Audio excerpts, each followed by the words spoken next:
In the previous video, we covered interest rates and inflation rates, where they are currently and where they've been historically. And in this video, I want to go over the slides covering the bond market and our expectations for bonds going forward. This slide covers what the market looks like today and why that has benefited bonds versus cash. So importantly, when we're looking at this chart, when I say cash, I'm referring to money market rates, taxable money markets.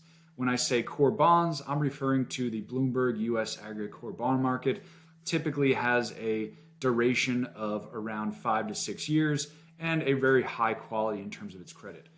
So first, bonds tend to outperform cash when the Fed funds rate is greater than inflation. That's where we are today.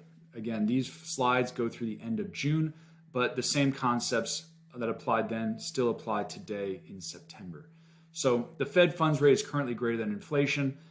Today, as the end of June, it was inflation sat at 3% and the Fed funds rate was between 5 and 5.25. In that scenario, the average 12-month return following this scenario, cash has generated 5%, core bonds 7.5. In the scenario where the Fed stops raising rates, core bonds have tended to increase in value more quickly than cash. So in this saying that historically, 12 months following the Fed stop raising rates, your core bonds are up 11.5%, your cash is up 4.5%. And while we don't know if the Fed is done raising rates just yet, we know that they're pretty close to the end of their rate raising cycle. And finally, short-term rates higher than long-term rates. Today, we have an inverted yield curve where shorter-term rates are higher than longer-term rates. And in this scenario, historically, core bonds have outperformed cash, even though money market rates, the shortest rates, are higher than our longer-term rates. And this happens because in this scenario, what tends to happen is that longer-term rates start to come down. And when that happens, you see the value of your longer duration bonds start to go up.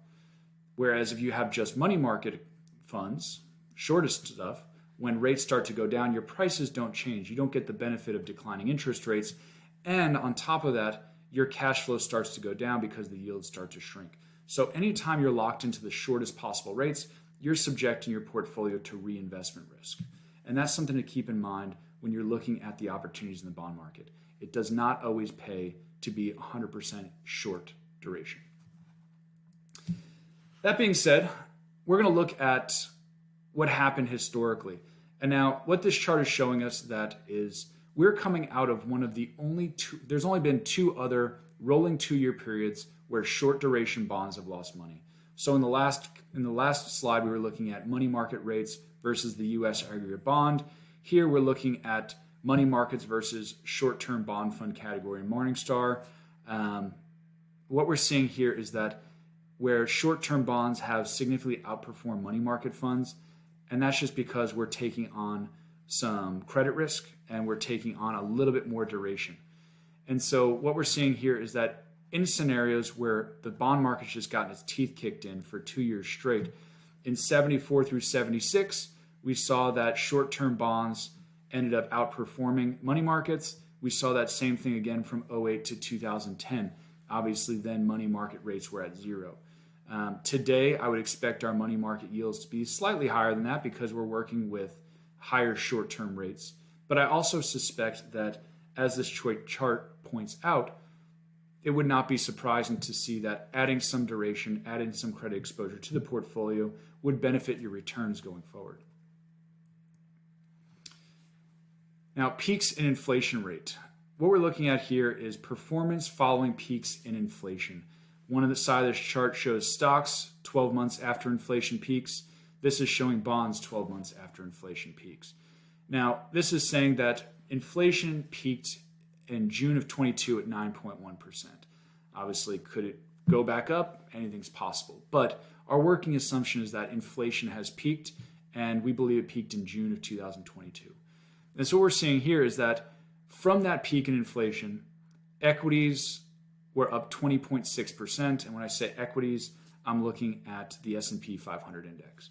But the S&P 500 was up 20.6%, whereas bonds were actually down 0.9%, which is somewhat of an anomaly given what we've seen historically.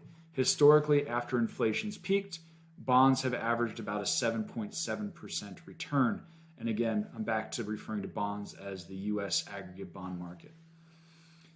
What does that tell us? It tells us that interest rates, rather than getting peak inflation and interest rates coming back down across the yield curve, interest rates actually ticked up a little bit. And that's because our long-term rates really were never factoring in a long-term bout of inflation. Inflation kind of snuck up on us. So short-term rates kept going up and long-term rates took longer to react. So we have not seen the prices go up as rates decline as we've seen historically. Can it still happen? Absolutely. This slide, I want to quickly go over. It's Fed's fund rate has surpassed inflation, which has historically benefited bonds. We touched on this in an earlier slide, but essentially what we're saying here is that the Fed funds rate is higher than inflation right now. If we go back last year when everybody was piling into the I bonds, where you were getting inflation, index bonds that couldn't lose money and they were paying 8+%, it was a no-brainer. But today those same bonds are paying closer to 3%, whereas our money markets are paying closer to 5%. So in this scenario that we're looking at today, historically when this has happened before, because it has happened before, money market funds have generated about 5%, short-term bonds 6.2%, and core bonds 7.5%. So again, when we see this scenario, it's incredibly tempting to just load up on the shortest possible duration bonds like money markets, because bad things can happen and money markets feel safe.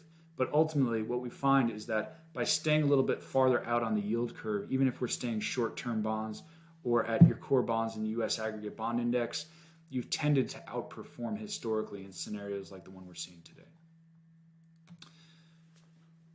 Now, this slide is taking a slightly different approach, but it's looking at what is the real driver of long-term bond returns. For most of our clients, we're not trading in and out of bonds on a regular basis.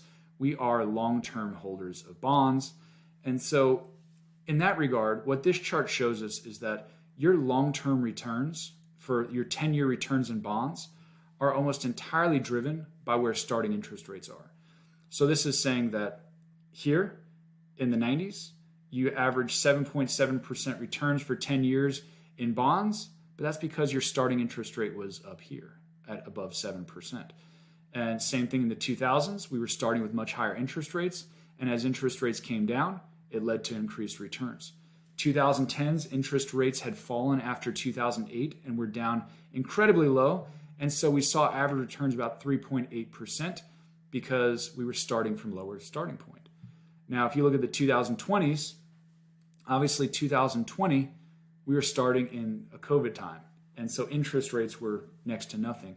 And so if we look at the decade of a whole, starting the 2020s, your rates aren't going to be that attractive. But if you were starting from today and you look at where interest rates are today, here it's saying the end of June with 3.8% on the 10-year. Today we're over 4%. But ultimately, if we were looking at where we'd expect interest rates to be over the next 10 years, they're going to be exceeding 4% most likely, just because of where we are from a starting point. And that's a really important concept to remember, because again, this doesn't necessarily apply if you're just staying in money markets. Anything's possible. Interest rates go up, interest rates are going to go down. But when you start looking at longer term bond portfolios and what you're comfortable locking in with, it's important to remember that your long-term return in bonds is going to be highly correlated with the interest rates on the day that you get into that portfolio. So that's it for the end of this. That's the end of the bond discussion as it relates to this seminar. The next set of slides, we're going to go over the equity market outlooks, and then we're going to wrap that up by talking about the psychology of staying invested. If you have questions about this or anything else, just let us know.